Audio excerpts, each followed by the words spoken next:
Bienvenida a todos los presentes, un agradecimiento especial a Jesús Lacan y a Gustavo Marinelli, que es quien nos permite tener este espacio de encuentro de psicoanalistas autores de libros. Un agradecimiento especialmente a Fabiana Rousseau, que ha accedido a hacer esta entrevista, a todos los presentes, muchísimas gracias por venir, y bueno, a todos los que se están conectando en el stream también. Bueno, quiero contarles un poco quién es mi invitada de hoy. Fabiana Rousseau es psicoanalista, licenciada en Psicología por la UBA, fundó y dirigió el Centro Estatal de Asistencia a Víctimas de Violaciones de Derechos Humanos Fernando Ulloa, coordinó el Plan Nacional de Acompañamiento a Víctimas Testigo, ambos organismos pertenecientes a la Secretaría de Derechos Humanos de la Nación. Articuló el proyecto Clínicas de Testimonio del Ministerio de Justicia de Brasil, formó equipos de asistencia en Brasil, Uruguay y colaboró en Chile con el Ministerio de Salud. Es autora y compiladora de libros referidos al psicoanálisis, derechos humanos y memorias traumáticas, entre ellos el que mostramos acá, Sueños y Testimonios, Inconsciente y Curso Jurídico. Fundó la Asociación Civil Territorios Clínicos de la Memoria. Dicta seminarios de posgrado en distintas universidades, es supervisora externa en hospitales públicos. Forma parte del consejo de redacción de la revista Lacan Emancipa, desde donde compiló el libro Feminismos y Psicoanálisis. Bueno, buenas noches, bienvenida, Fabiana. Buenas noches, ¿qué tal? ¿Cómo va? Muchísimas gracias por la invitación. Bueno, muchísimas gracias. Para mí era muy importante tu presencia en el día de hoy, pensando en que estamos tan próximos al 50 aniversario del golpe de la dictadura.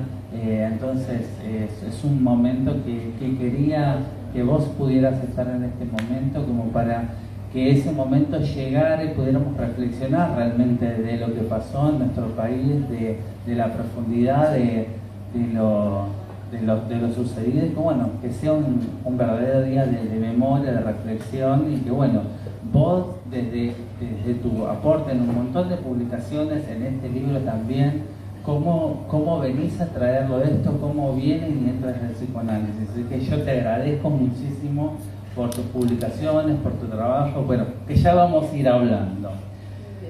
Lo primero que te quiero preguntar, a ver, yo soy bibliotecario psicoanalítico, ¿por qué voy a arrancar? Por los libros y por la lectura. Yo te pregunto, de chica leías, te leían, ¿qué recuerdo tenés de la lectura vos desde tu infancia?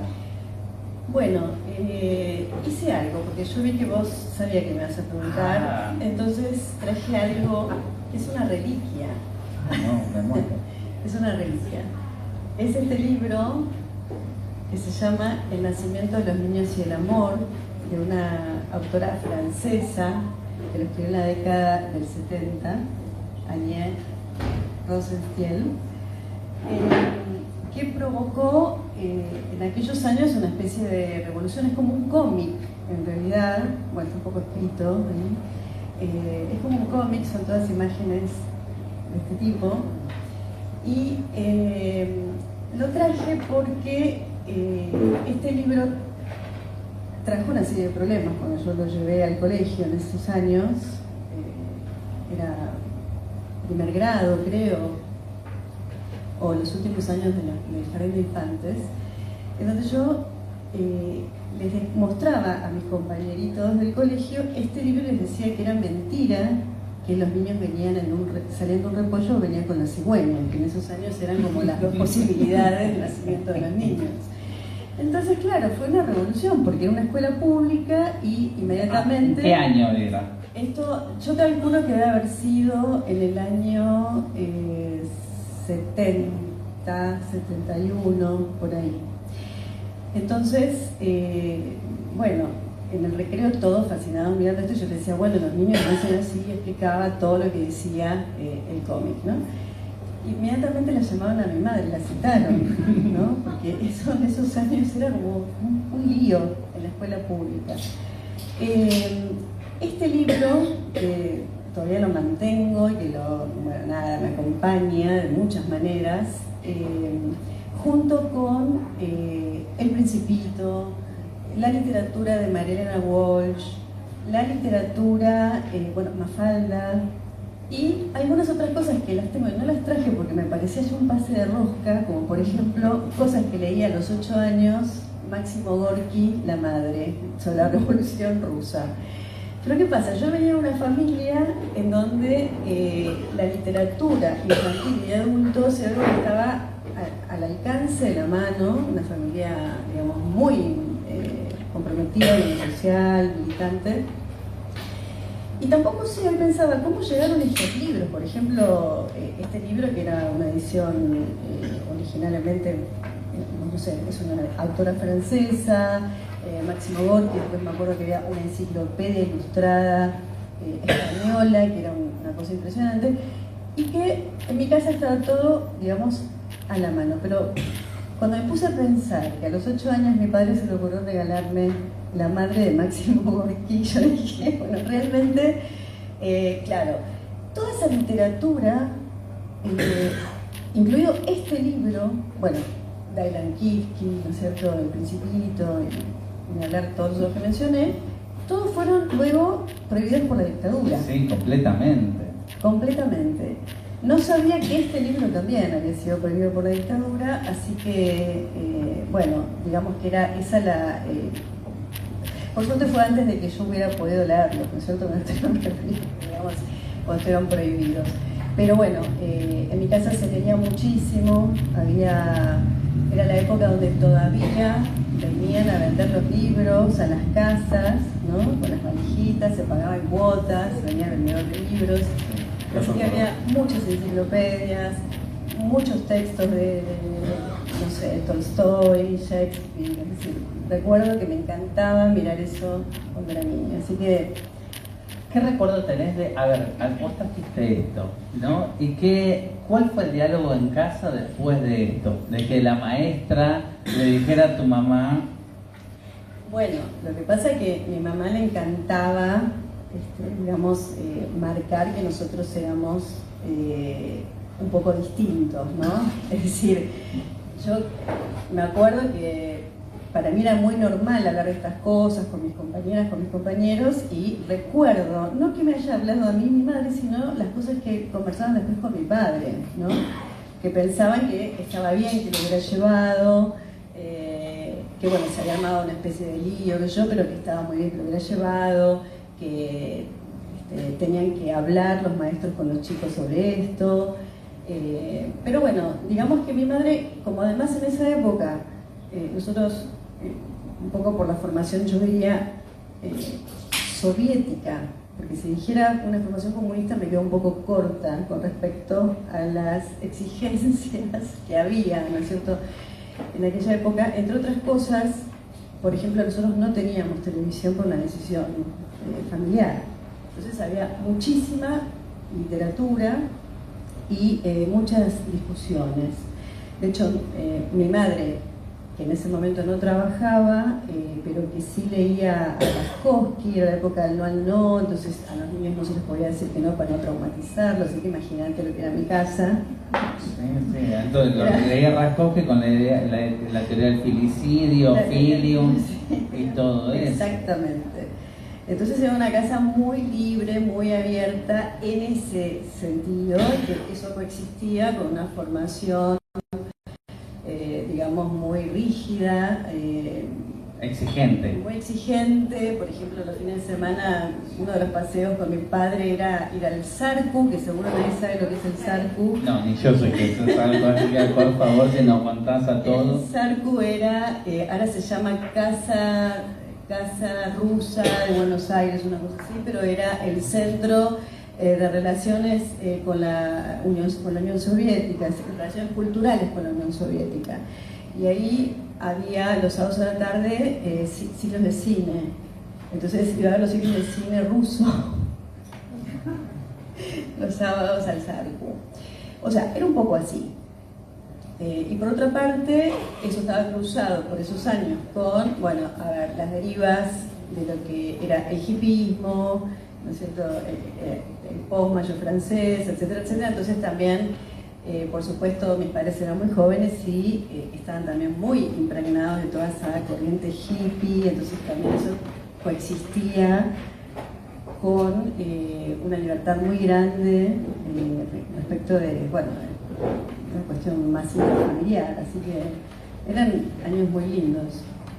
No, súper interesante, además está buenísimo porque nos podés poner en contexto justamente de una cuestión cultural pre la época del proceso en sí. Pre-dictadura. Completamente. Sí.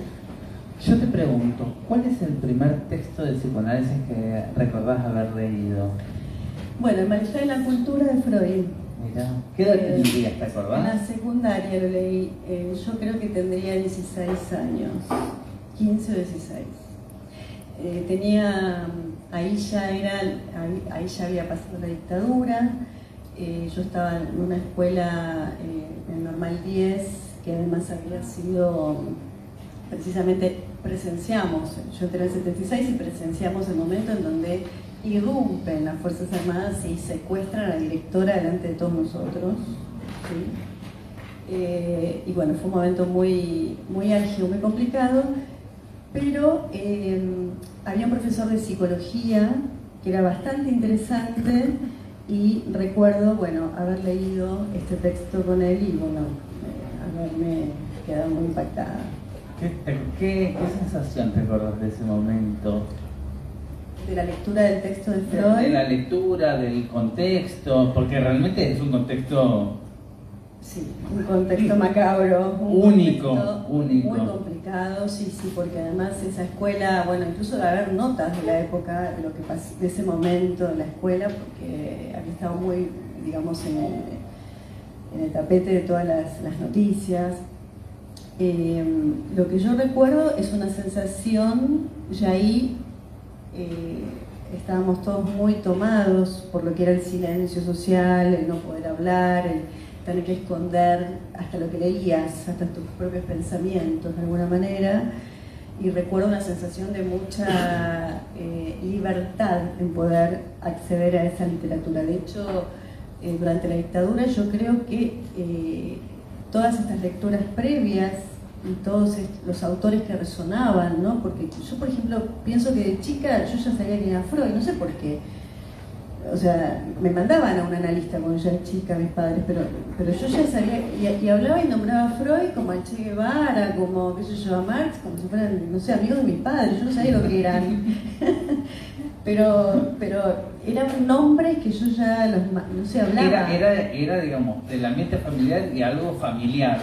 Algo familiar, claro, pero no, si me pongo a pensar porque yo sabía que era Freud, no sé. Es decir, bueno, sí, circulaba, ¿no? En el discurso familiar, que yo, bueno, psicoanálisis, ¿sabía? Pero no era una familia de intelectuales, no, era una familia de trabajadores, digamos que, bueno, venían de distintas procedencias. Mi padre venía de una familia así un poco más adinerada y mi madre no, todo lo contrario, pero sí, digamos, había algo como, bueno, de formar parte de esa clase media trabajadora, interesada intelectualmente, que tenía mucho contacto con la cultura de la época y con el psicoanálisis, porque el psicoanálisis además, vos decías recién, es cierto, creo que Raskowski hablaba de todas estas cosas en televisión. Sí, ¿no? Hablaba en televisión, él tenía justamente en la década del 70, en los primeros años, es que él funda Filium, que digamos, Raskowski hacía toda una teoría del filicidio,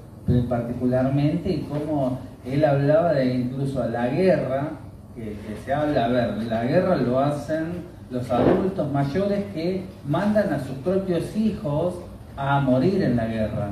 Él habla de una cultura filicida particularmente, donde el que es justamente más grande mata a su propia descendencia. Es muy fuerte lo que él dice, y bueno, él había formado esa institución Filium en contra de, digamos, esto. Y era, creo que en el 70-71 era que él lo formó y hablaba en los medios, era muy fuerte lo que decía. Sí, y de hecho ahora que decís esto recuerdo también que la psicoanalista a la que yo iba, que no me acuerdo el nombre, pero sí que trabajaba con Averasturi. O sea, estamos hablando de nombres Arminda Berturi falleció en 1974, para que te des una idea. Y bueno, a mí me llevaban, ahí sí era muy chica cuando me llevaban, sí, era muy chica. Debe haber sido, sí, en el año, no sé, 69, 70. Sí, son los pioneros de psicoanálisis argentinos con los que tenías contacto. Arminda Berturi tradujo a Melanie Klein, fue la primera traducción de Melanie Klein al español. Claro, pero fíjate, esto que vos decís, es verdad, no lo había pensado, pero es cierto que rememorando, digamos, todo ese contexto y no formando parte de ese mundo más intelectual, es verdad, tenía contacto con esas figuras siendo una niña de la clase media trabajadora en la Argentina. Es decir, que somos legatarios verdaderamente de una construcción cultural y ya desde ahí se puede ver las raíces del psicoanálisis y la inserción que tenía digamos, en lo social, ¿no? Sí, sí, sí. Es decir, no lo había pensado, pero ahora que vos estás contando esto, efectivamente, sí. ¿Cómo llega a vos esto de la elección de querer ser psicóloga, de querer ser psicoanalista? ¿Cuándo te lo planteaste? Yo creo que me lo planteé justamente en la escuela secundaria, cuando estaba por ahí, cuando empecé a interesarme por esas lecturas de Freud y ese profesor de la escuela secundaria. Después sí hice otros recorridos, tuve otras derivas, fui y volví, pero sí yo quería, ya estaba casi segura de que quería ser. Además me gustaba mucho, me estaba muy identificada con lo que había sido mi psicóloga en la infancia. Después yo retomé con ella cuando ya era un poquito más grande, me encantaba ese consultorio, me parecía una cosa, lo que ella hacía, cómo hablaba, lo que pasaba dentro de esas entrevistas, ese ambiente, me gustaba muchísimo. Estaba muy interesada en saber qué era eso, cómo era eso. Bueno, muy bueno.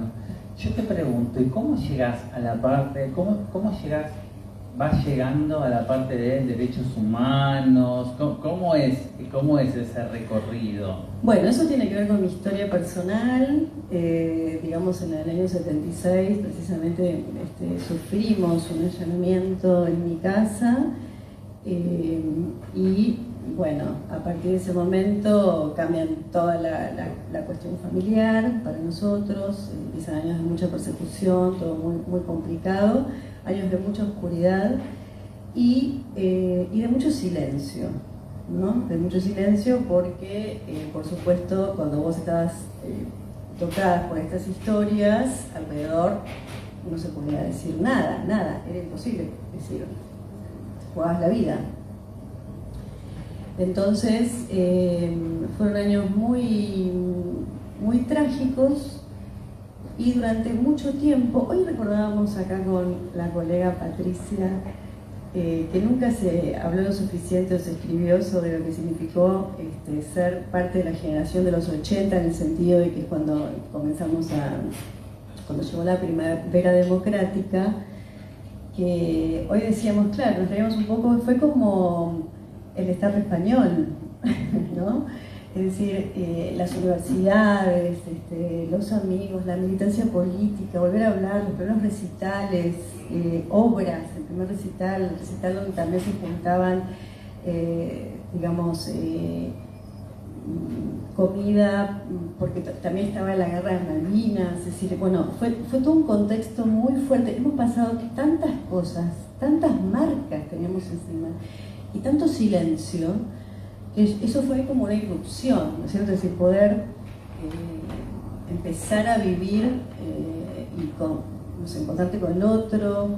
Que quizás los más jóvenes no lo saben o no se imaginan, yo no lo viví, me lo he contado muchas veces, juntarse 4 o 5 en una casa, un grupo, o lo que sea, que era imposible, o grupos de investigación o de estudio que tenían que juntarse en un horario y ir llegando de a uno, espaciados, para que no los persiguieran, porque eso era el peligro de la vida. Es tremendo pensarlo, solo sí, pensarlo. Es tremendo. Y además también somos una generación en donde muchos de nuestros amigos, o sea, sobre la dictadura militar, sobre lo que ya veníamos arrastrando, muchos de nuestros amigos fueron a la guerra. Entonces los amigos con los que nosotros salíamos los fines de semana y tratábamos de hacer una vida normal, entre comillas, y tratábamos de tener, no sé, porque es cierto, a pesar de la dictadura, la vida sigue, ¿no? Es decir, la vida insiste, y sobre eso vino después que de repente los amigos iban a la guerra. Entonces, bueno, fue una generación muy tocada, muy impactada, digamos, con acontecimientos traumáticos muy fuertes, que los llevamos escritos, me parece, ¿no es cierto?, de muchos modos, y que a su vez es muy impactante pensar cómo la década del 80, cuando comenzamos ya a circular por todos estos ámbitos universitarios, de militancia, ámbitos académicos, etc., bueno, fue muy vital, fue un impulso muy fuerte, ¿no? El de salir a hablar, recorrer todo, la inquietud, estar en todos lados, mucho trabajo con lo colectivo, mucho interés en poder pensar, digamos, un poco lo que había pasado, de dónde veníamos, pero también este empuje, ¿no es cierto?, de vivir, de empezar a vivir. Pero vos, ¿cómo? A ver, a todos les pasó la dictadura, a todos les pasó, digamos, esta situación, pero vos particularmente empezás a trabajar con todo esto de derechos humanos desde un ámbito psi. ¿Cómo llegás a eso? Bueno, ¿Qué es lo que a vos te decide decir, bueno, hago esto? Bueno, un poco te decía la historia familiar y el impacto de haber atravesado muy directamente la cuestión, digamos, traumática de la dictadura. Pero por otra parte, después comencé a circular por otros ámbitos. Cuando yo ya estaba a punto de recibirme en la carrera de psicología, comencé a circular por otros ámbitos en donde me interesaba, por supuesto, lo social muchísimo. Yo me recibí en el año 89, entonces también ya estábamos ahí en un momento muy complicado, de nuevo, económico, muy complicado. Muy complicado, muy difícil. Y entonces inmediatamente vino después todo, digamos, ya vino a los 90, todo el drama del menemismo, ¿no es cierto? Y de nuevo toda esa ese deshilache social, digamos. Entonces, te diría que al comienzo un poco mi interés vino por ese lado y participé en todos y cada uno de los espacios que había en esos años. Además, mientras me formaba en psicoanálisis, iba a grupos de estudio, circulé por Saba, que fue como la antesala un poco de lo que más tarde fue la EOL. Pero siempre con un interés muy fuerte en lo social. Entonces, en esas instituciones, también impactadas por todo lo que eran las derivas, ¿no es cierto?, lo que estamos contando, era muy difícil encontrar en ese psicoanálisis que a mí me interesaba más, que era ya a esa altura un psicoanálisis más freudo-lacaniano, encontrar espacios de interlocución con lo social, ¿no? Entonces ahí empecé como a navegar entre esas aguas, y pensaba que había que pensar sobre lo que estaba ocurriendo en ese momento en la Argentina. Pero finalmente empecé a articular las cuestiones que retornaban con mucha insistencia, como el problema del duelo en las desapariciones y no en la muerte, digamos, porque veníamos justamente impactados por el problema de la desaparición y todo lo que eso implicaba, cómo eso empezaba a retornar, ¿no es cierto?, también en los espacios sociales, el problema de los niños apropiados por la dictadura. Empecé a estar en muchos círculos en donde hablábamos de estos temas, empecé a escribir muy tempranamente sobre estos temas, en artículos en Página 12 o en algunas revistas de psicoanálisis. El otro día recordaba justo, claro, encuentro artículos, no sé, en los fines de los 90 y no puedo creer, porque también con la escritura pasa un poco esto, ¿no? Como que uno escribe, pero después no es tan sencillo reconocerse en lo que escribe, ¿no? Es decir, yo pienso que uno, o por lo menos yo escribo como lectora, ¿no?, más que como escritora, no me reconozco en ese lugar. Y bueno, y posteriormente llegó entonces ya sí, empezaron a llegarme consultas de personas veían mis trabajos y empecé a atender estos casos y empecé ya a formarme muy fuertemente en esta articulación, digamos, en esa intersección vacía, diría yo, entre el psicoanálisis más lacaniano y los derechos humanos, ¿no? Porque tengo Pero la sensación... los pacientes, digamos, o los casos te llegan después de que vos, digamos, ponés palabra, empezás a escribir, a reflexionar sobre esto, y gente que se encuentra con tus textos se empieza a acercar a vos. Sí, efectivamente, como producto de esos trabajos que publiqué, esas publicaciones. Además, por esos años ya, un poquito más adelante, fines de los 90, principios de los 2000, comencé a participar en un grupo de investigación, en articulación, digamos, se llamaba Campo de Investigaciones, Instituto de Investigaciones del Campo Psijurídico, que lo dirigía Juan Dobón, psicoanalista, impresionante el trabajo con él durante muchísimos años, y desde España Iñaki Rivera Beiras, un jurista también muy reconocido en el campo de los derechos humanos, y ahí comenzamos a trabajar e investigar muy fuertemente, y en particular yo pasé a coordinar ya en esos años el área de investigaciones entre psicoanálisis y derechos humanos, ¿no? Digamos, relacionados a la dictadura. Y bueno, y comencé ahí a publicar ya más fuertemente, sacamos algunos libros en esos años, empezamos a tener una interlocución importante con muchos abogados, juristas. De hecho, uno de los prólogos de los libros lo hizo Zaffaroni, o sea que ya por aquellos años empezábamos a trabajar y a pensar estos temas, las derivas y las consecuencias del terror de Estado, de las violaciones de derechos humanos en los lazos sociales, en lo subjetivo, cómo esto retornaba, el impacto que tuvo la figura de la desaparición forzada en nuestro país, que no tuvo en ningún otro lugar del mundo, porque se teorizó muchísimo sobre esto. Y a mí siempre me da la sensación, y me apena que no se haya tomado en los últimos años, o sea, quiero decir, de los años 90 a esta parte, con más fuerza desde el mundo del psicoanálisis esta temática, porque encuentro en esta temática, además de ser el nudo traumático más determinante de nuestro país, encuentro esta temática algo profundamente importante para el psicoanálisis, profundamente importante para el psicoanálisis.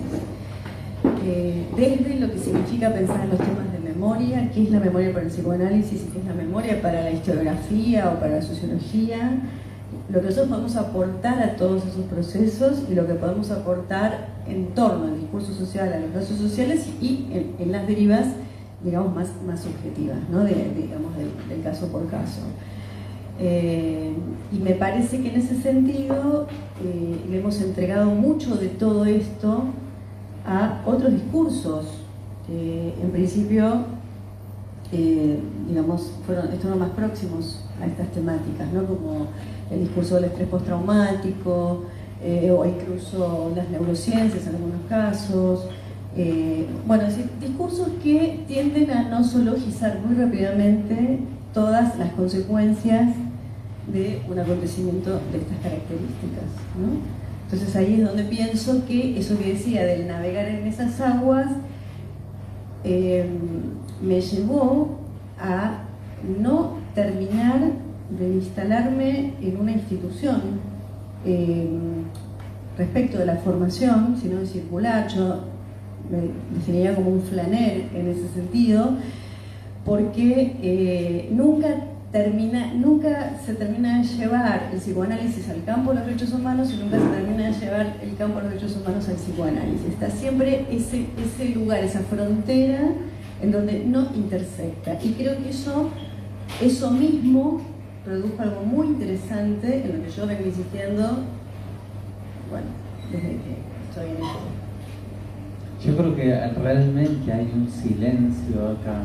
Creo que hubo el golpe de Estado, la dictadura, produjo hablando del psicoanálisis, produjo una escisión en la sociedad muy fuerte, donde yo creo sinceramente que ha silenciado a analistas, que ha dejado sin palabra. Yo creo que hay muchos que han vivido eso. Yo era muy chiquito cuando fue, pero he hablado con analistas donde parecería que no hubiera existido nunca. Entonces me parece llamativo eso. Me parece llamativo, estudiando también historia y viendo muchas cosas de cambios sociales o lo que sea, como, digamos, hay analistas que no pueden hablar. Me da toda la sensación, conociendo muchísimos analistas, lo digo. Bueno, pasaron 50 años, así que ya pueden hablar, ¿no? Podrían hablar. Pasaron muchos años. Podrían hablar, pero creo que hay algo de esto, de lo traumático que atraviesa o que realmente, a ver, el trauma hace un pacto de silencio. Entonces, a ver, con cualquier otro hecho traumático, es otra de las cosas que yo te quería preguntar. Por ejemplo, vos como analista, ¿has visto otros traumas? Y el trauma, por ejemplo, de los desaparecidos, o lo que vos contás acá en el libro de cómo aparece el hecho traumático en los sueños. Pero ¿qué diferencias vos encontrás en el trauma? ¿Qué ves vos, por ejemplo, de distintivo en este tipo de trauma?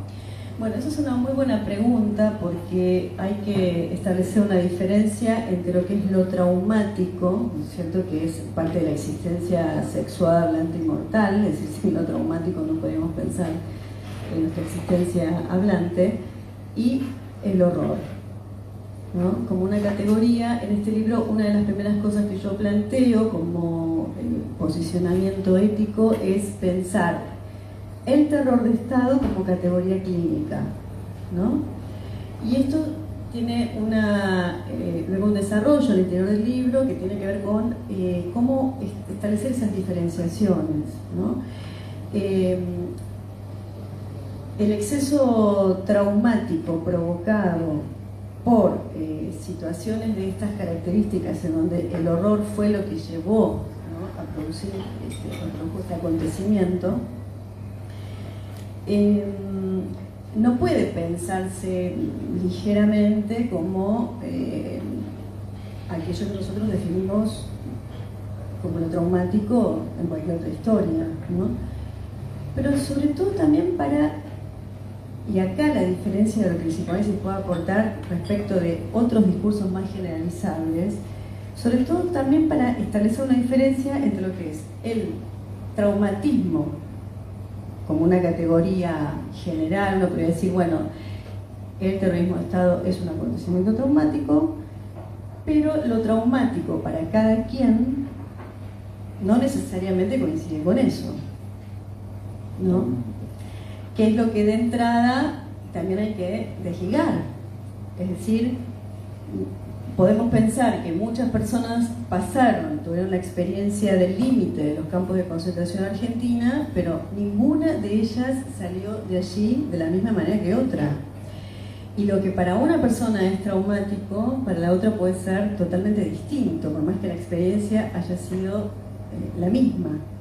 En este punto es donde lo que afrontamos, bueno, lo traumático en ese sentido no se diferenciaría de otras experiencias traumáticas, pero el horror habilita un escenario, digamos un plus a todo eso, que es esta dimensión de lo imposible, lo decía incluso Primo Levi, es decir, es lo imposible de nombrar porque el lenguaje, ¿cierto?, ya no la lengua, ya no la langue, ya no el cada uno, el lenguaje no puede nombrar eso, no hay palabras, ¿no? Es decir, de una experiencia traumática personal, singular, propia, vinculada a otros problemas, otros temas, uno puede decir, bueno, sí, hay algo de lo traumático, uno no puede, ¿no?, hacer pasar por lo simbólico.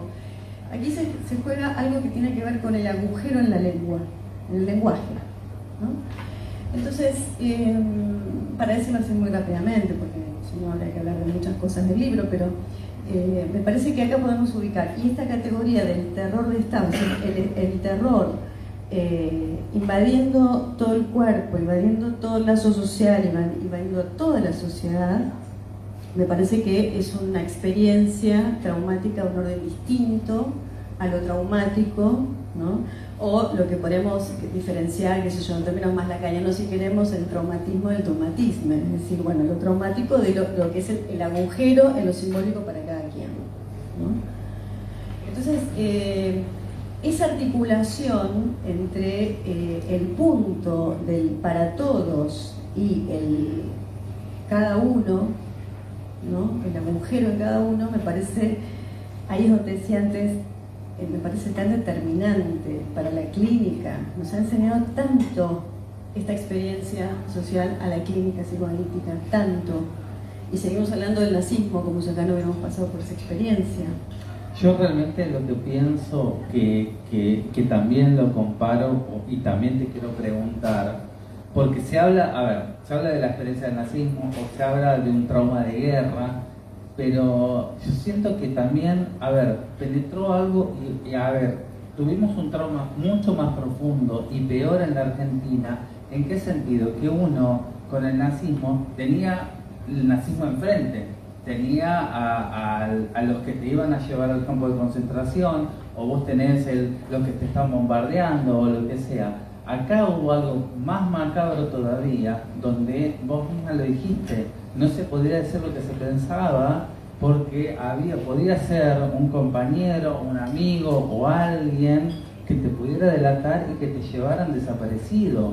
Entonces, no había, del otro lado vos tenés un diferente que decir, bueno, estoy de un lado del otro. Acá hubo algo tan permeable en toda la sociedad que para mí eso es lo más dañino de todo lo que fue la dictadura. Yo voy a contar una experiencia de una pavada que me pasó. Yo tenía 9, 10 años, yo creo que ya lo conté, tenía 9, 10 años y venía contento de la escuela porque la maestra nos había dado una lista con todos los chicos de la escuela, con las direcciones y los teléfonos, para, bueno, si pasaba alguna cosa, si alguien quería avisar o quería, no sé, por los cumpleaños o la tarea o lo que sea. Yo vine re contento, lo mostré en mi casa y mi papá se horrorizó. Y yo no entendía nada que había pasado. ¿Por qué le pasaba a mi papá con eso? Yo nací en el 78, yo nací en plena dictadura. Entonces, algo que era completamente normal y mi mamá me decía, bueno, vos podés estar en una agenda, hacer la costurera y te llevaban. Entonces, eso a una sociedad la desarma desde abajo. Entonces eso para mí es completamente diferente y yo quiero poner el acento en esto completamente distinto de la guerra, del nazismo, de todo. Esto es algo, yo no he escuchado ninguna experiencia en el mundo que fuera así, porque también el trabajo social que había en la Argentina se destruyó, realmente se destruyó. No existe un trabajo social como existía antes de la dictadura. Me pone muy mal. Sí, además agregar una cosa a lo que vos decís, que es otra cuestión que puede aportar el psicoanálisis a esto, es el problema del tiempo lógico y no cronológico. Y si nos ponemos a pensar que nosotros, ahora que estamos cumpliendo los 50 años, ¿no?, del aniversario de la conmemoración, mejor dicho, de los 50 años del terrorismo de Estado, si nos ponemos a pensar que todavía convivimos con más de 20.000 cuerpos que nos faltan y que todavía no se ha podido unir los restos con los nombres. Bueno, acabamos de ver ayer una conferencia de prensa muy importante, yo no la pude ver, pero digamos en La Perla, que se identificaron en el centro, digamos en el campo de concentración de Córdoba, 12 restos óseos, pero todavía nos faltan cerca de 20.000 nombres y todavía nos faltan casi 300 nombres de desaparecidos vivos, que son las personas apropiadas que conviven con nosotros y no las tenemos a nuestra vista porque están dentro todavía de una genealogía falseada. Es decir, no podemos decir que estamos más lejos de esos acontecimientos porque convivimos con ese horror, convivimos con el horror de la desaparición de los cuerpos vivos y los cuerpos muertos, ¿no? Es decir, todavía nos falta recuperar todos esos nombres. Entonces, pensar que nosotros como sociedad estamos más alejados que han pasado 50 años, bueno, depende cómo estemos pensando esa temporalidad y depende cómo definamos la memoria. Porque también si restringimos la definición de la memoria a las cuestiones más historiográficas, digamos, bueno, son acontecimientos ocurridos hace, ¿no es cierto?, 50 años atrás.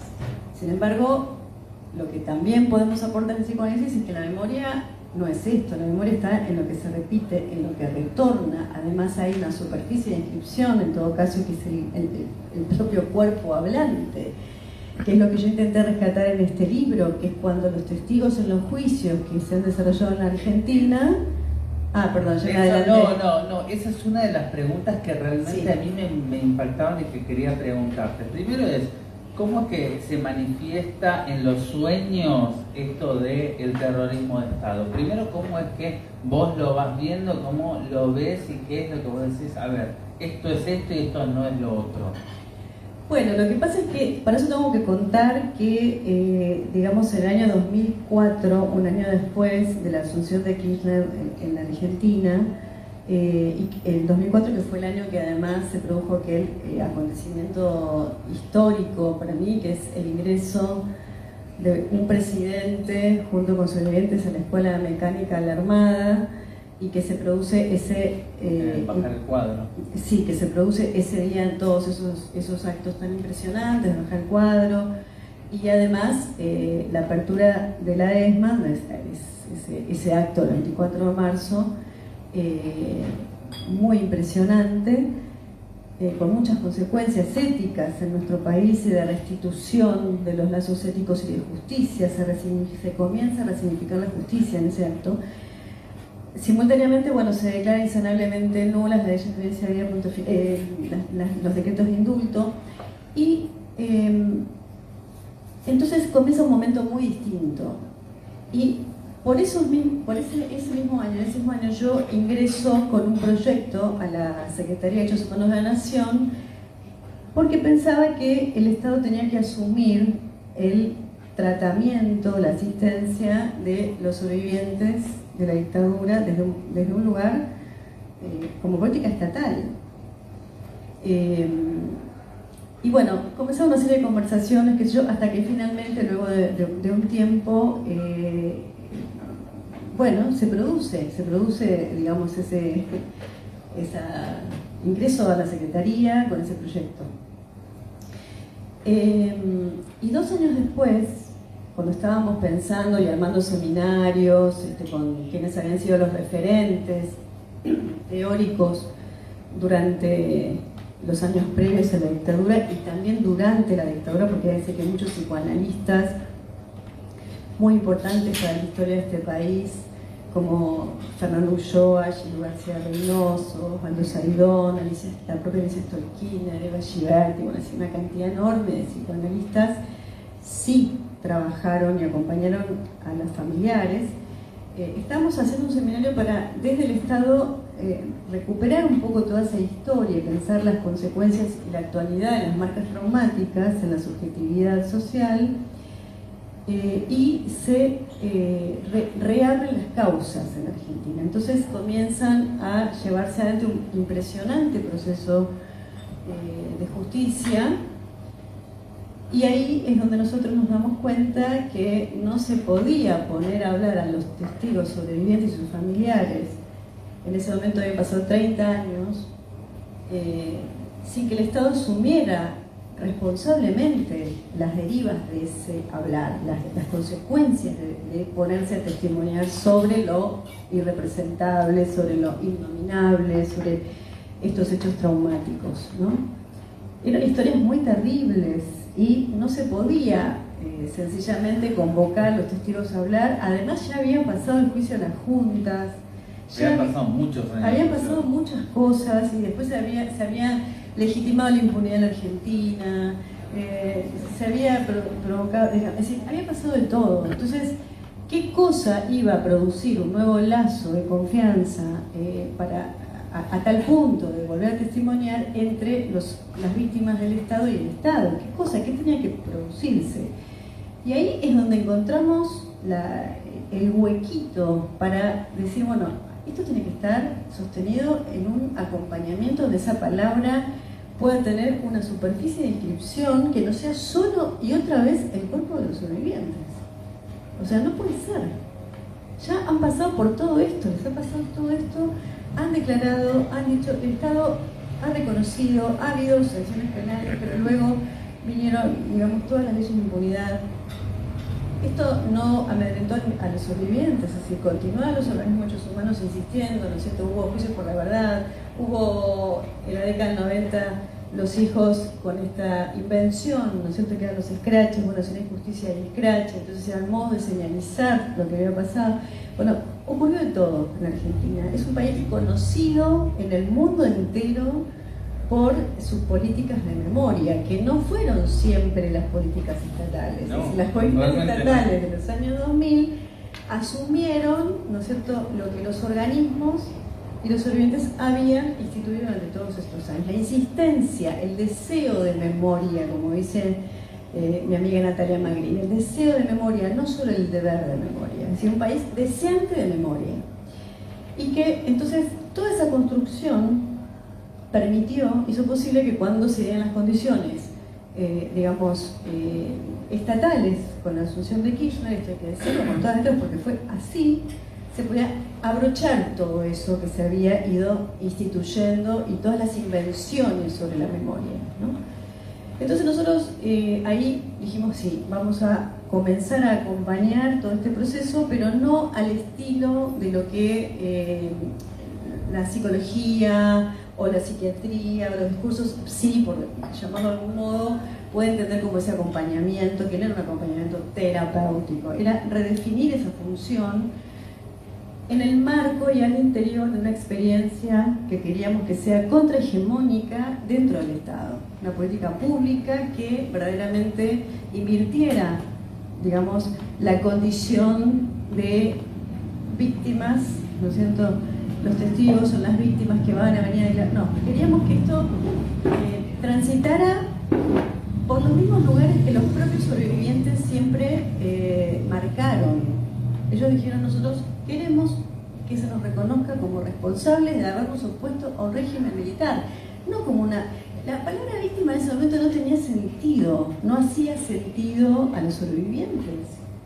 De hecho, fue un gran problema para nosotros fundar después, digamos, porque primero vino el plan de acompañamiento de los presos y luego vino la deriva de la creación del primer centro estatal en América Latina, y creo que me aventuraría a decir en el mundo con estas características, en donde se llamaba Centro de Asistencia a Víctimas de Violaciones de Derechos Humanos. No sabés los líos que se nos armaban en las discusiones.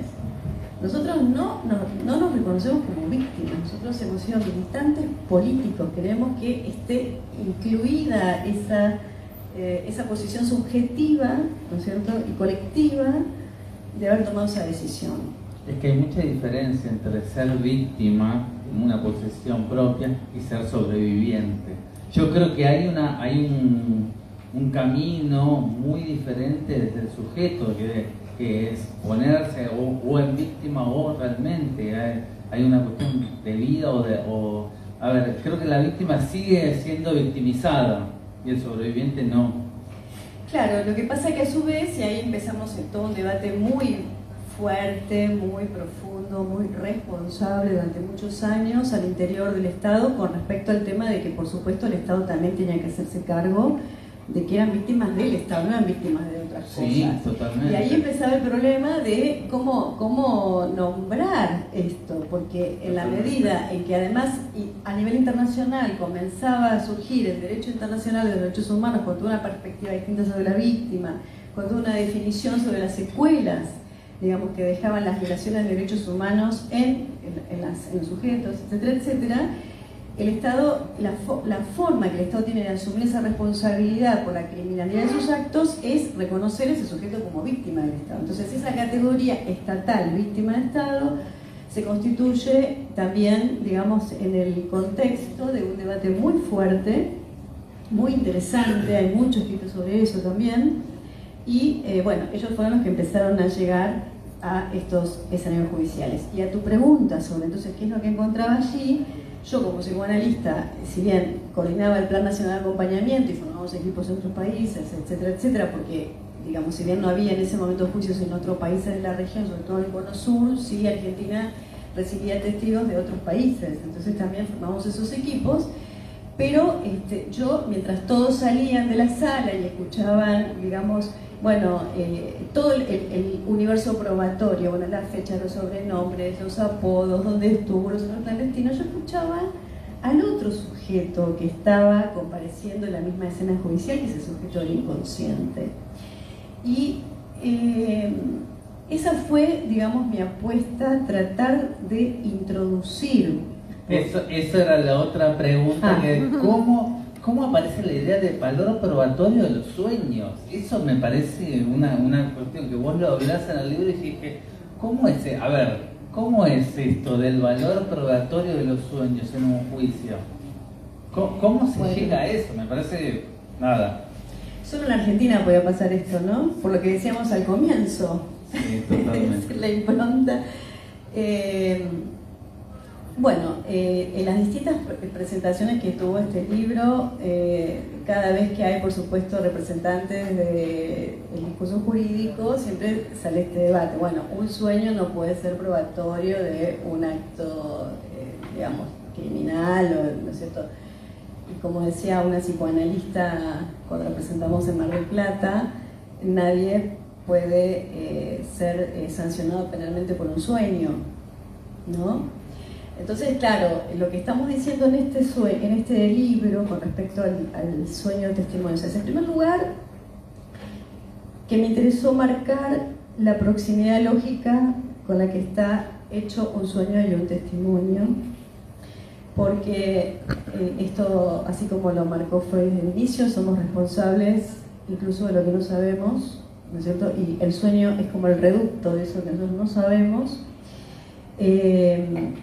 Y en los testimonios, cuando un sujeto se pone a hablar de lo que ha vivido, de lo que recuerda, del modo justamente que, como mencionamos anteriormente, la memoria no es solamente lo que se recuerda o lo que se rememora, sino que también la memoria se juega en otras dimensiones, digamos, en el ser hablante.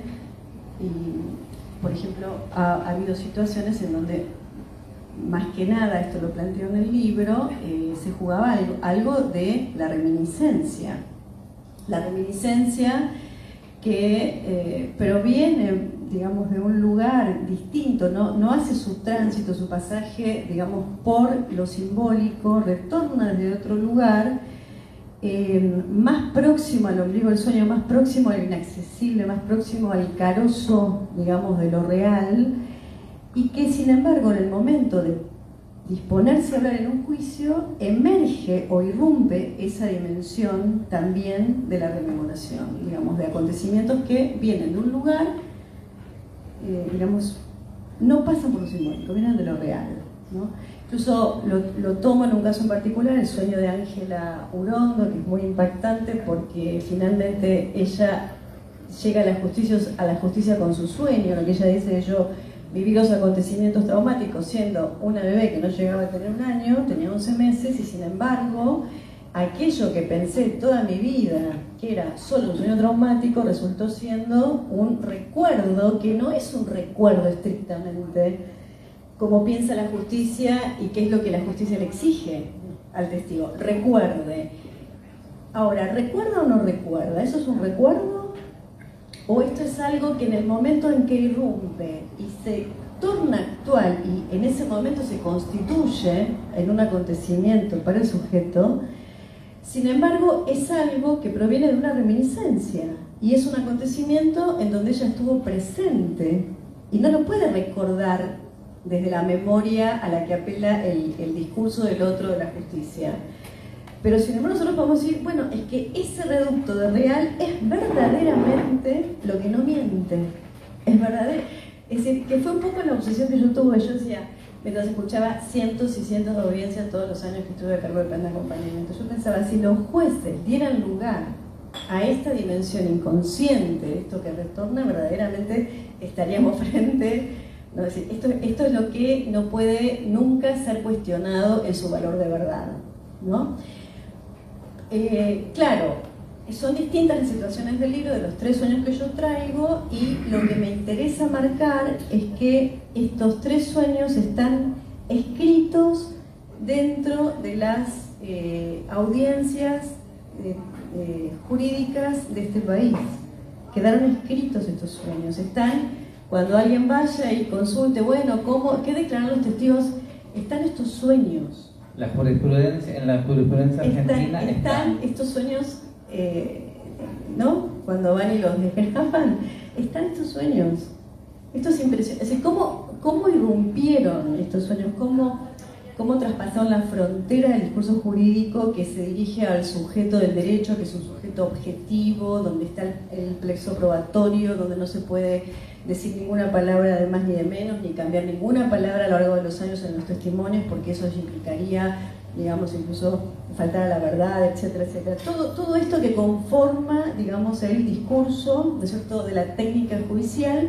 Sin embargo, cuando yo tengo mi hipótesis, y es que cuando los jueces, es decir, el dispositivo judicial escuchó la potencia de los testimonios de los sobrevivientes de los campos de concentración en Argentina, esos testimonios rompieron esa lógica, la invadieron. Los jueces quedaron paralizados al escuchar esto. Los jueces empezaron a soñar, empezaron a tener pesadillas, hubo un momento donde uno de los jueces me llama y me dice si no contemplábamos dentro del equipo de acompañamiento también escuchar a los jueces, porque no sabían qué hacer con lo que escuchaban. Que vos compartas esto es impresionante.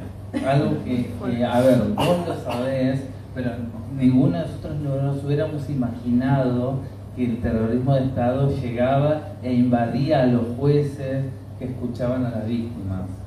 Bueno, y decir esto es decir muchísimo, ¿no? Porque primero tengo que decir, bueno, todo lo que mencionamos es no para todos, es decir, no todos los jueces y demás, pero yo me acuerdo de los primeros juicios donde los jueces de este país y en todo el mundo son personas, digamos, que están absolutamente, es decir, nada los toca. Y totalmente preparados. Bueno, y además son habituados a escuchar, es decir, jueces en estas instancias penales, a escuchar, digamos, distintos tipos de testimonios por delitos de distintos órdenes. Pero sin embargo, cuando las primeras audiencias, que estamos hablando del año 2006, duraban, ahora ya no es así, pero duraban entre 6, 7, 8 horas, y los testigos declaraban horas, y por ahí a veces tenían que seguir al día siguiente, y digamos, era casi irrefrenable todo lo que empezaba a salir, ¿no es cierto?, de esas declaraciones. Verdaderamente muchos jueces no sabían qué hacer con todo esto, porque ahí no tenían protección. La potencia de estos testimonios no protegía más a los jueces, ¿no? Lo que tenían para escuchar era algo que no se lo esperaban.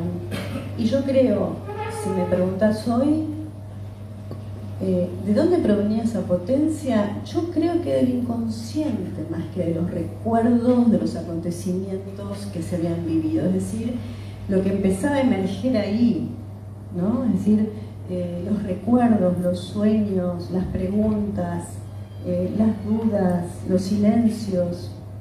Vos estás contando algo que había pasado 30 años después del golpe y hace 20 años de esto. Hace 20 años, es verdad. No puedo hace creer. 20 años de esto.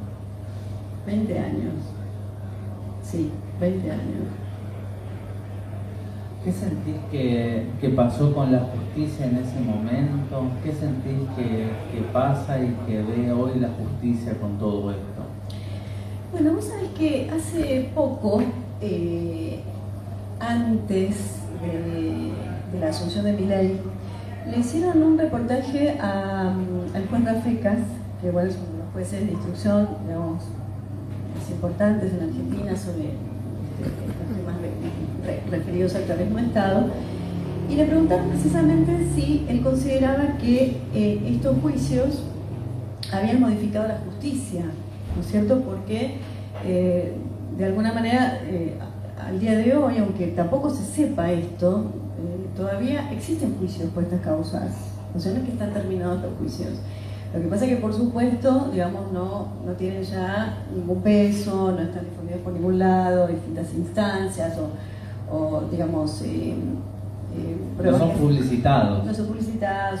Bueno, hace 20 años cuando comenzaron acá venían expertos de todo el mundo.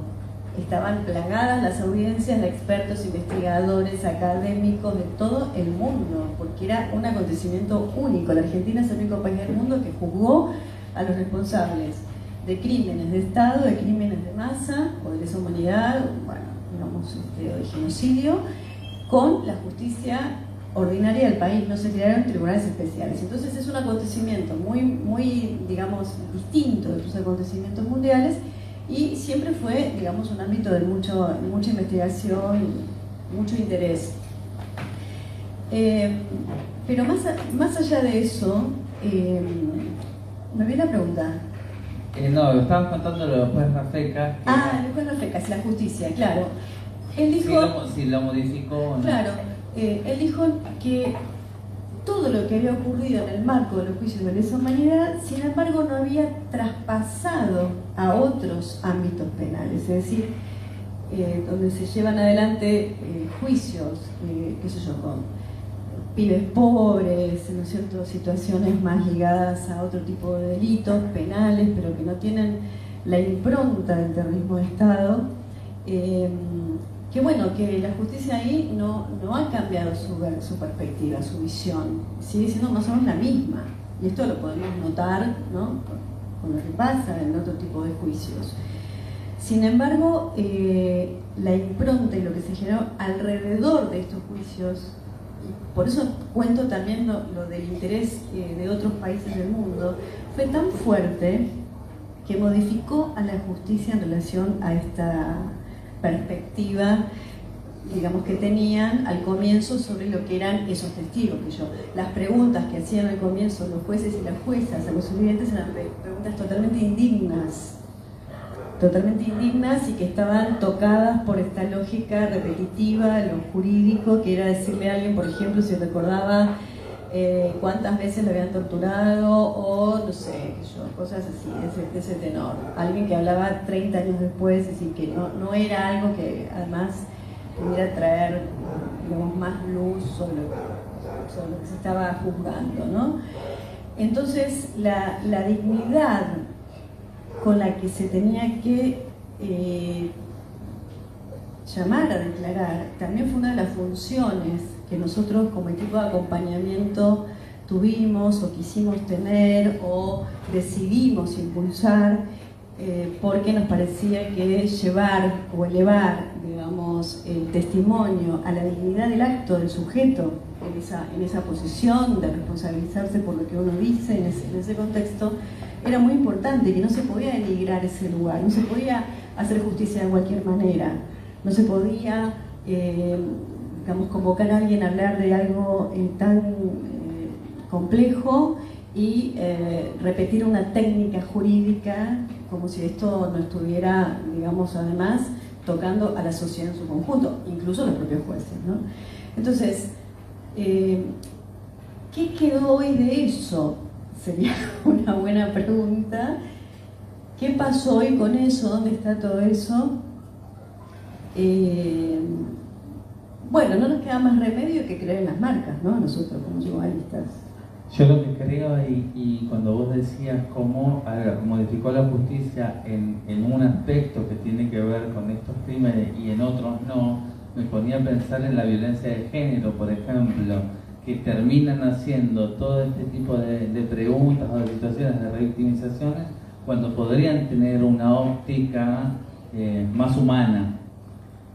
Totalmente, totalmente. Vos pensás que además, imagínate esto que vos decís, es muy importante, porque pensás que además a muchas mujeres que fueron sometidas a violencias sexuales dentro de los centros clandestinos de detención, en los juicios, a pesar de que era un campo de concentración, también le preguntaban, sobre todo al comienzo de las audiencias, si había consentido o no. ¿No? Imagínate, digamos, quiero decir, si dentro de un testimonio, en un campo de concentración, una mujer cuenta esto y le preguntan, le repreguntan si había consentimiento en esa situación, nos podemos imaginar lo que puede pasar en otros juicios donde no está ese contexto, ¿no?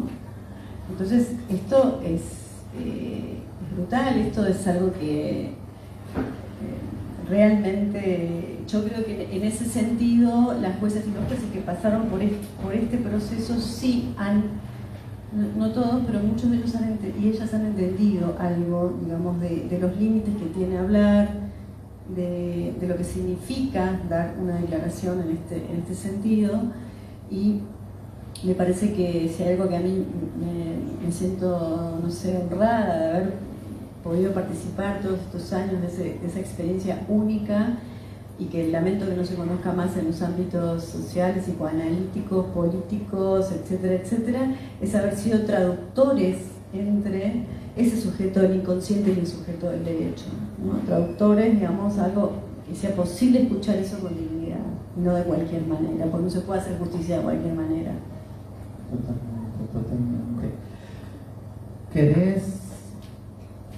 ¿Querés contar algo más sobre esto o sobre algo de todo esto que yo no te haya preguntado?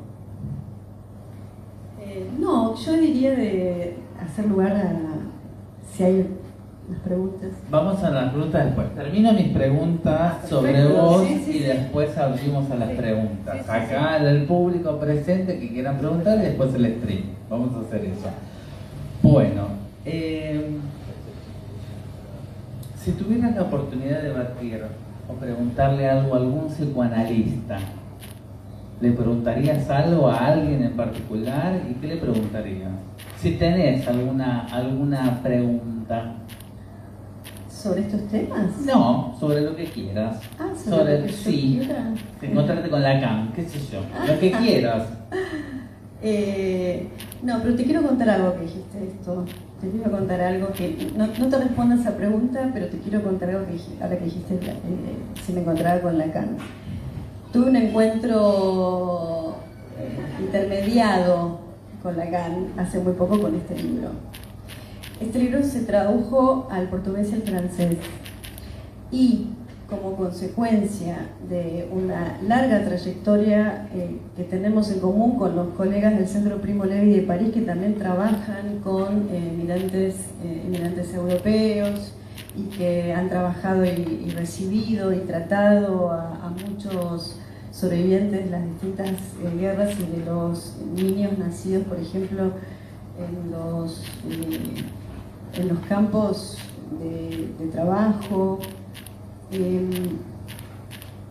Digamos, bueno, a partir de toda esa experiencia, ellos que llevan adelante un seminario en el Saint-Anne de París, me invitaron a presentar este libro en el auditorio donde dictó su seminario Lacan.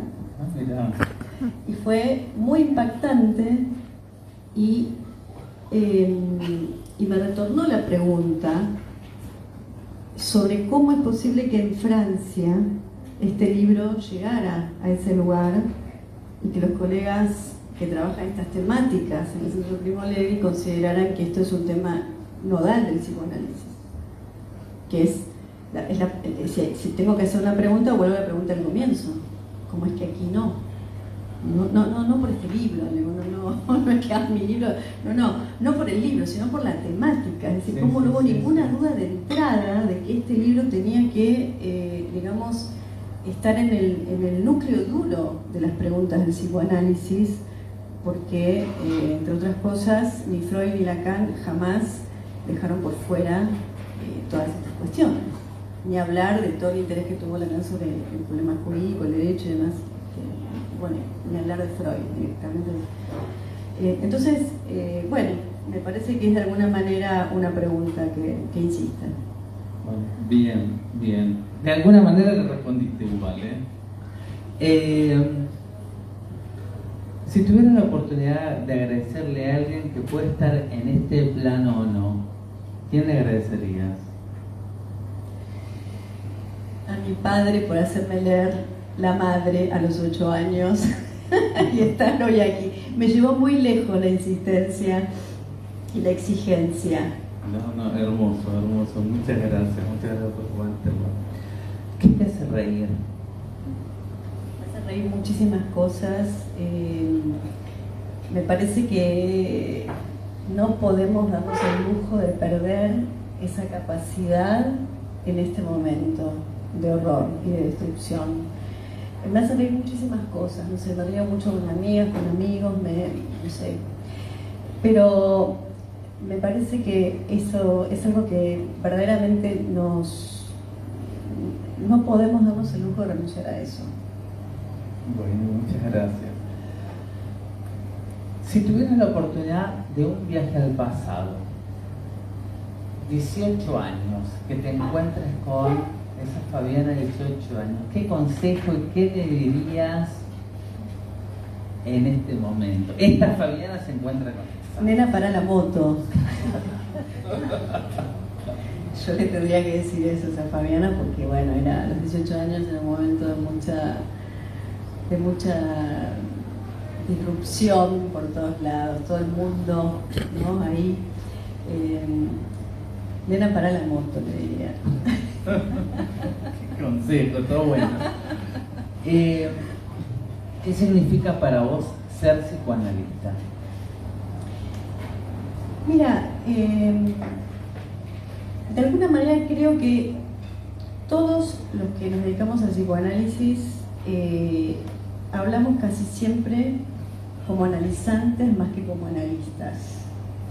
Y me parece importante considerarlo y tenerlo siempre presente porque así como hablamos antes de qué es ser un escritor o cómo uno se puede reconocer o identificar en ese lugar y demás, me parece que no conviene nunca coagularse a una identidad, ¿no? Y que en la medida que uno está en ese lugar, pero no del todo, ¿no? O no se define del todo en ese lugar, es decir, como un nombre, me parece que puede ser mucho mejor analista o puede escuchar mucho mejor.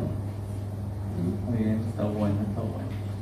Yo te pregunto, imaginemos de acá a muchos años, que se está terminando la vida, y vos, ¿cómo te gustaría pensar que fue tu legado? ¿Cómo te gustaría ser recordada? ¿Qué pensás de eso? Bueno, yo pienso que me gustaría que se sepa de mi deseo, de mi insistencia, mi insistencia en sostener sobre todo estos lugares, ¿no?, que mencionábamos hoy, sin pretender que las cosas se cierren, ¿no? Es decir, que lo más interesante es lo que queda abierto en esa insistencia, ¿no? En definitiva, estamos hablando del lugar de analista, además creo que es sostener siempre esto de los nudos y los agujeros, ¿no? Entonces, ahí, entre el nudo y el agujero, eso me gustaría. Está bueno, está bueno.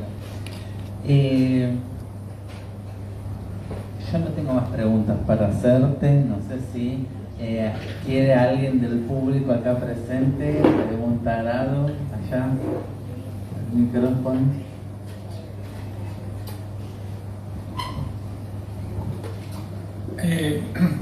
Vos hablaste del 2004 para acá. ¿Qué valor o no le das desde el 1985, digamos, como embrión de lo que pasó después a partir del 2004? Claro. De hecho, Kirchner valoraba mucho la figura de Alfonsín después. Hubo un intercambio, un tiempo que estuvimos marcados por el menemismo, todos sabemos qué pasó, pero hubo una época muy difícil, desde Nunca Más, por ejemplo, hasta el juicio de la Junta. Me parece que eso fue el embrión para que ocurriera después lo del 2004. Bueno, eso quería plantear, Sí, o no dejar pasar. Por supuesto, por supuesto. Lo mencioné muy rápido, muy al pasar, mencioné lo del juicio a las juntas y también mencioné que antes de eso los organismos habían insistido, ¿no es cierto?, para poder mantener los datos, la información, Es más, los abogados del juicio tomaron material que tenían los organismos. Sí, sí, contaron de eso. Exacto. Sí, fue determinante lo que pasó con el juicio de las juntas. Fue determinante, fue muy importante para nuestro país. Fue muy importante. Sí, el embrión, como vos decís, el embrión ya también era el embrión del embrión, ¿no? De todo lo que hicieron los organismos, pero verdaderamente fue muy importante. Y fueron años muy difíciles, y Alfonsín la tuvo muy difícil, ¿no? Evidentemente. Pero fue determinante. Por esos años, no sé, lo mencionaba un poco como alrededor de lo que pasaba, ¿no? Pero los años de lo que nosotros recordamos como la primavera democrática, que fue trascendental. Y también somos recordados en el mundo por ese momento, ¿no? Y por ese juicio. Yo creo que la película 1985 realmente es una película que pone mucha memoria a ese momento que fue importantísimo, que yo hoy lo pienso como adulto y pienso lo difícil que habrá sido poder hacer ese juicio en ese momento con la democracia hacia a la vuelta de la esquina, muy reciente. Para mí creo que Argentina tiene que ser realmente admirada por eso. Bueno, no sé si hay otra pregunta acá. Ya. ¿Cómo va? Si no me equivoco, Buenos Aires es la ciudad con mayor cantidad de psicólogos por habitante, puede ser, no estoy seguro, pero creo que sí. Es la segunda, la primera es La Plata. Está cerquita, ¿eh? La primera por más psicólogo per cápita del país es La Plata y después Buenos Aires. Bien. Quería saber, Fabi, qué beneficios y qué perjuicios ves en eso. No sé si ves en Buenos Aires una ciudad con mayor potencial que otras, ves más salud mental que otras. No sé qué tanto nos afecta eso a nosotros. Por acá tengo también algunos colegas, así que me pueden ayudar a contestar esto, ¿no?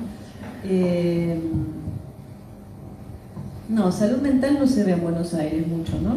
O sea, miremos quién nos gobierna. La Argentina parece que habría algo que estaría fallando respecto a eso. Pero es una muy buena pregunta, porque es verdad, el país, ¿no es cierto?, que bueno, las ciudades, como menciona Diego, pero es un país que se lo reconoce por tener muchos psicoanalistas, por ser la capital del psicoanálisis, como dice acá Susana. La verdad que sí, y sin embargo, ¿no? Mira dónde estamos. Entonces, tampoco creo que sea un perjuicio, o sea, que sea por el psicoanálisis, ¿no? Que estamos así.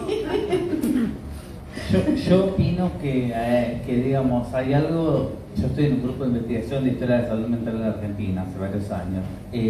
Yo creo que hay algo que sí tiene, que es una cuestión del psicoanálisis particularmente, que nos ha atravesado como sociedad y que no nos damos cuenta, es que hablar en la cultura normal de decir, bueno, voy a un analista, no está visto como estoy loco o estoy mal, sino es un sinónimo de salud mental. Entonces, de que uno tiene un propio cuidado de la propia salud mental, si va a un psicólogo, si va a un analista. Y esto es algo que en otros países no pasa, ¿eh? De otros poderes adquisitivos donde podrían ir al analista 3-4 veces por semana. Como que van al analista cuando ya están pasados, ¿sí? Como el último manotazo. Entonces me parece que el psicoanálisis, el gran aporte del psicoanálisis a la cultura argentina y a los argentinos es ese. La connotación que todos nosotros tenemos sobre el ir a terapia. Me parece que eso es una riqueza que también tenemos los argentinos. Allá hay otra pregunta. si pasamos al micro. Perdón, yo tengo una pregunta. No, algunas veces quizá más lo hemos hablado, pero me parece que hay algo que viene con esto, y no sé muy bien cómo formular la pregunta, pero hago la observación y en todo caso respondes lo que te parezca, que tiene que ver con cómo reconciliarse con los sueños que en cierto punto hicieron la identidad de uno a la hora de declarar a partir de eso, pero que son sueños que además probablemente perjudican mucho a uno, lo mortifican mucho, pero además eso, como es un encuentro con la identidad, ¿no? Cómo reconciliarse con esos sueños que terminan siendo después los que efectivamente los llevan a la verdad. No sé cómo es la pregunta, pero me explico.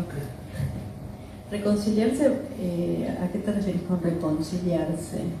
Me imagino el encontronazo con tener un sueño recurrente que después lleva a la verdad y efectivamente llevarlo a un juicio y belé, que son sueños que probablemente no son dignos para uno mismo, no sé si dignos, pero digo que deben conllevar muchas cosas en el medio. Entonces, son sueños que te llevan a la verdad, pero al mismo tiempo tienen que ver con una historia tuya suya en este caso, que no sé cuánto uno quiere recordar. Bueno, depende de cada situación, depende de cada caso. En los casos que están planteados en este libro, se trató también, en casi todos los casos, de sueños recurrentes, ¿no? Por supuesto, podríamos decir sueños traumáticos. Y sin embargo, no todos los soñantes los consideran traumáticos. Una de ellas llegó a decir incluso que una vez que el sueño apareció con una pregunta que hasta ese momento no se había hecho, al contrario, digamos, ella asume la responsabilidad de escuchar este sueño y abrir una nueva pregunta que era: pero esto entonces habrá sido solo un recuerdo, solo un sueño, o yo estuve ahí, ¿no? Y esto le cambia su vida para siempre, ¿no? De hecho la lleva hasta los tribunales y de hecho, digamos, accede a su identidad porque también se trataba de una situación de apropiación. Entonces, el nuevo estatuto subjetivo, el nuevo estatuto ético, el nuevo estado civil al que accede a partir, digamos, de asumir la responsabilidad subjetiva por ese sueño, frena lo que ella termina definiendo como algo que podría haber sido la catástrofe de romperlo todo en su vida. Si ella hubiera recordado directamente ese acontecimiento tan traumático y tan violento, sin ninguna protección, ¿no? Por ejemplo, retornando así, de este modo en que retornaba, ella decía, me amenazaba con perforarlo todo ese recuerdo. En cambio, a través del sueño, en algún momento pude ligarlo a otra cosa y establecer un nuevo estatuto y a partir de ahí acceder a una nueva verdad, ¿no? En algún punto hubo como si fuera una elaboración. Claro, como que eso que venía o retornaba desde, digamos, desde lo real, finalmente encontró una superficie de inscripción, ¿no? Efectivamente. Y creo que en los tres sueños se da algo de estas características, de distintos modos, muy distintos modos, pero se da algo de estas características.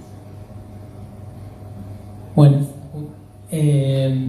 cuando yo era chiquito y veía los juicios, a veces pensaba que como la única historia que se sabía de la dictadura siempre era lo terrible. Y entonces cuando veía esos testimonios decía, algo me hacía ruido de que cuenten eso tan crudo. Como no, o siempre las películas que ganaban los Oscar eran las de la dictadura, como algo de Argentina y lo terrible.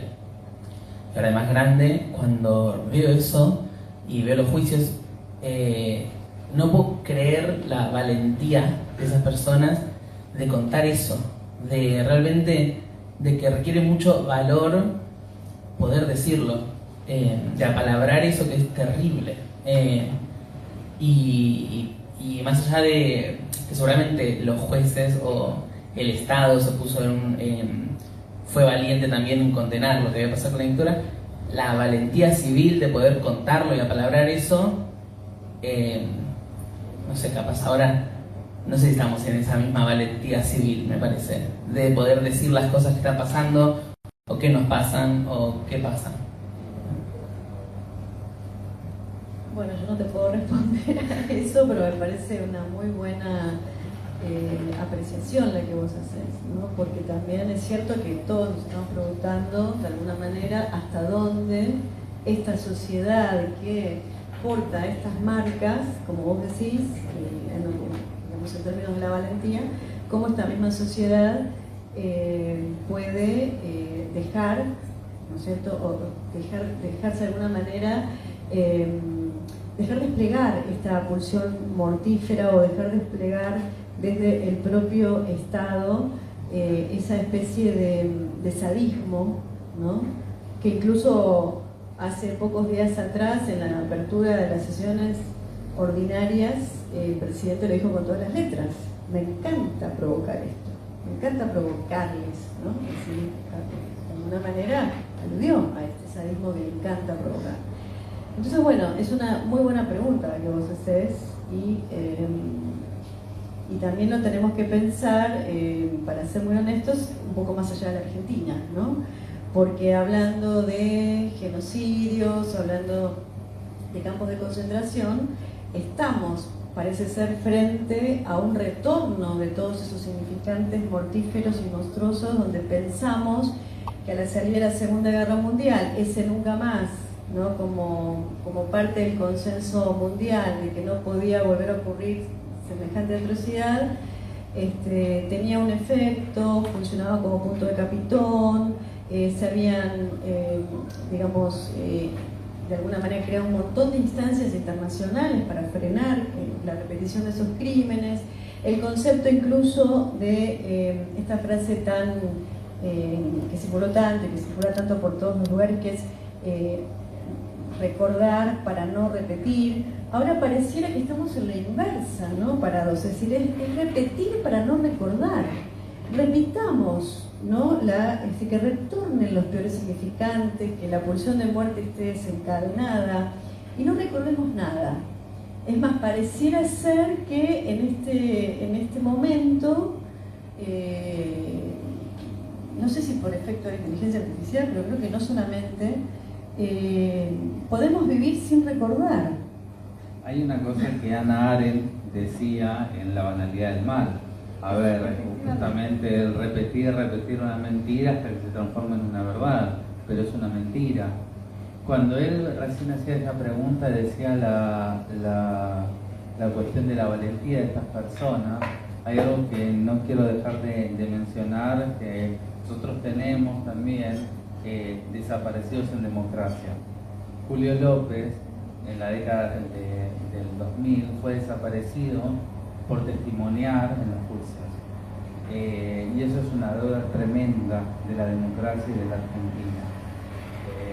Que es algo que siempre me ha horrorizado pensar que habían pasado 25 años que no estaba la dictadura y por él testimoniar fue desaparecido.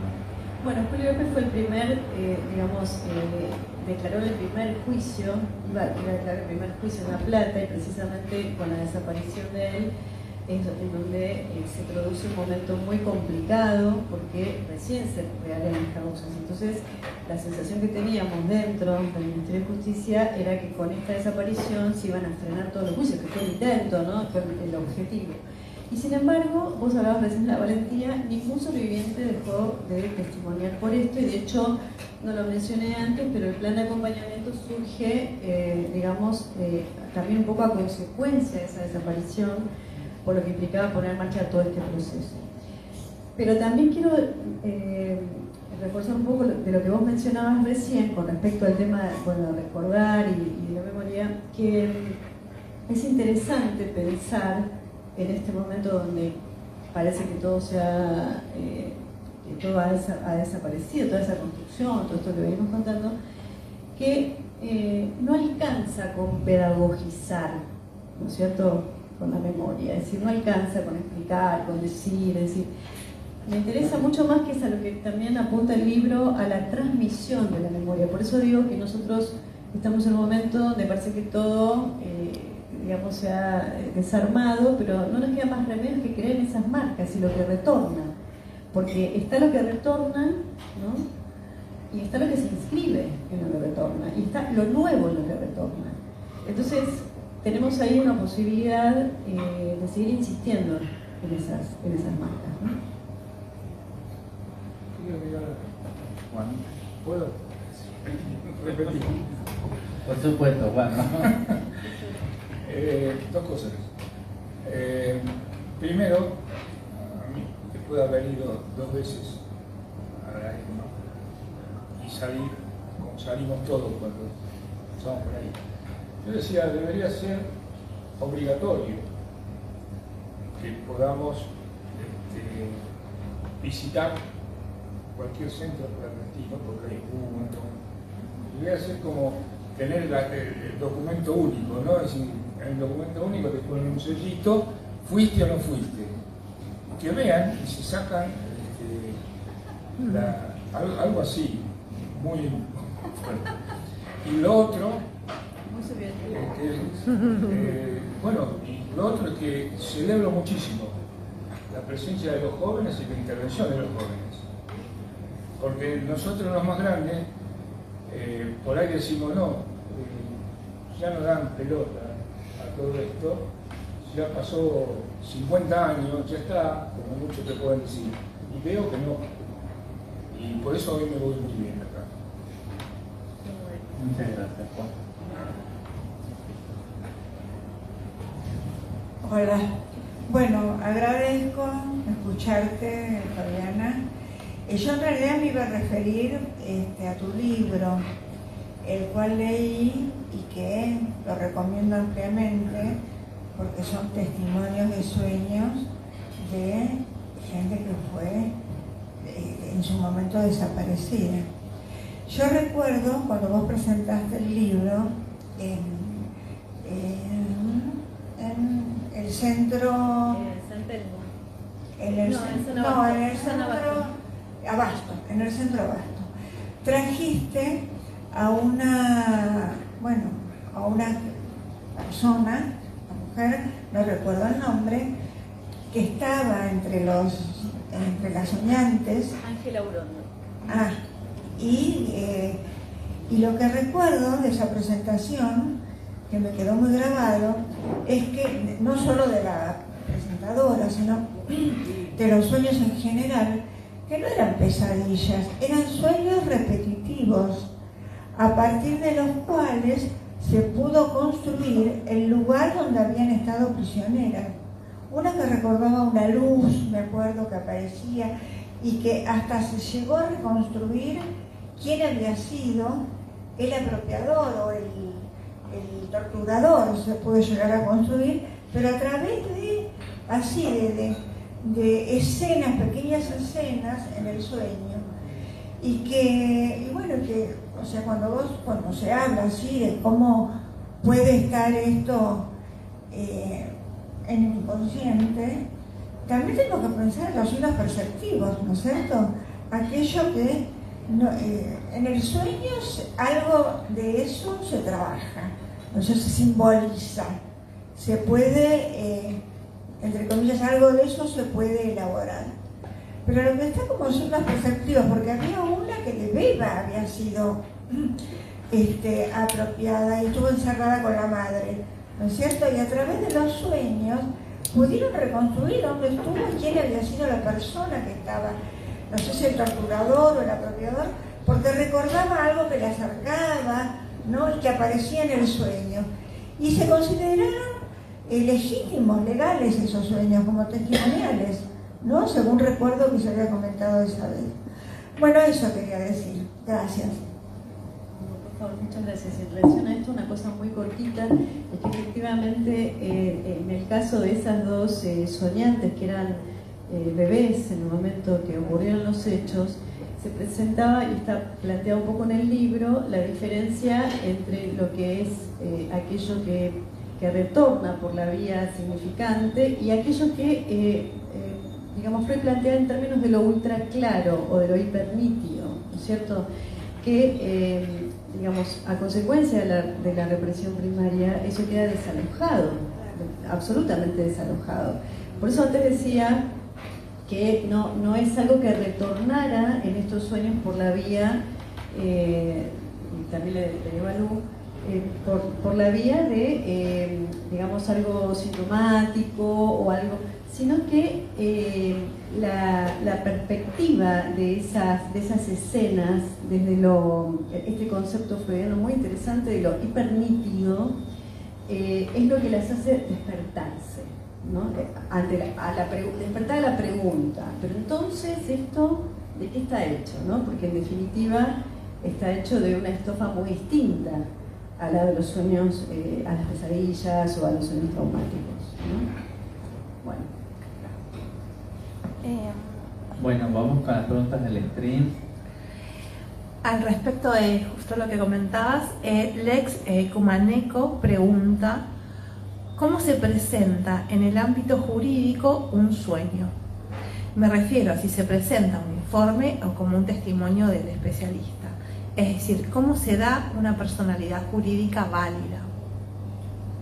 Buena pregunta. Claro, en realidad, justamente estos sueños fueron relatados en el medio de la audiencia por los testigos. No es que el juez le dice venga a contar su sueño, ¿no? Sino que en el medio de un testimonio emergen estos sueños. Nadie va a ser juzgado por estos sueños. Lo que me interesa rescatar, y lo decía antes, es que estos sueños se constan en las actas de las declaraciones. Pero por supuesto que esto tiene que ir acompañado para que tenga un estatuto jurídico, digamos, de otras cosas, o sea, otras declaraciones, incluso declaraciones de otros testigos, en un contexto que finalmente constituya, digamos, un nexo probatorio. Pero lo interesante es cómo digamos, muestro con los sueños, de alguna manera, cómo el sujeto que se dispone a declarar en una audiencia judicial comienza a hablar, le responde al discurso jurídico, digamos, desde su posición de sujeto del derecho, pero el que emerge en la misma escena es el sujeto del inconsciente. Bien, gracias. Milena Misusim dice que le gustaría comprender, ya que hablas de acontecimientos traumáticos, cómo se explican los comportamientos violentos.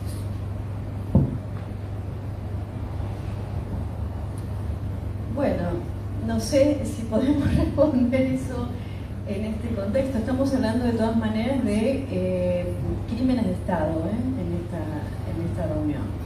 Entonces, los comportamientos violentos no se pueden comprender de forma generalizada, es caso por caso, como todo, y tendríamos que meternos en muchos temas teóricos que me parece que exceden muchísimo esta presentación. Bueno, no tenemos más preguntas en el stream. Acá hay otra pregunta. Yo me quedé pensando en algo que dijiste al principio de que escribir más como lectora que como escritora.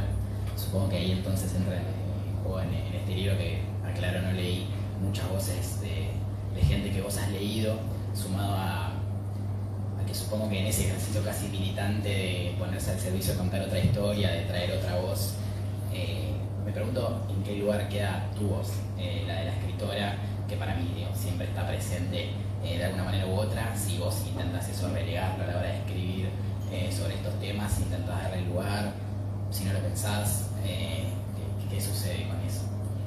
Me pasa algo, digo muchas cosas muy fuertes en este libro, que son lecturas que yo hago de todos estos años de recorrido, ¿no?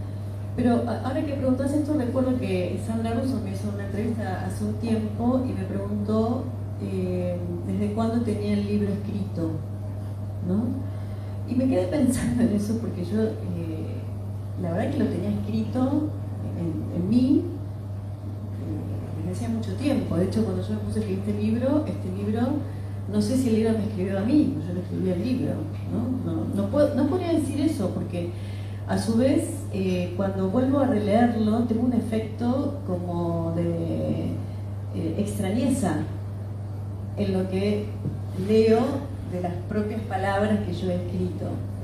Entonces hay siempre algo que creo que, no sé, a mí por lo menos me pasa así, con otros escritos también, que es de alguna manera pensar que el libro me ha escrito, ¿no? Así como pienso, cuando hablábamos antes de lo social y demás, y lo que pasa actualmente en el mundo, que hoy el horror nos mira, por eso no podemos mirar porque estamos mirando otra cosa, estamos mirando por otro lado, que el horror nos mira, nos interpela. Tengo la sensación de que, sobre todo en este libro, como si este libro me hubiera escrito a mí, digamos. Bueno, yo en esta noche les quiero dar las gracias a Fabiana, por favor, por haber venido, haber hablado, habernos contado. Les quiero dar las gracias, bueno, a todos los presentes y a todos los que estuvieron en el stream. Así que bueno, muchísimas gracias por esta entrevista. Muchas gracias a vos y un aplauso para los jóvenes, ¿no? Para todos, para todos, pero para todos los presentes. Muchas gracias.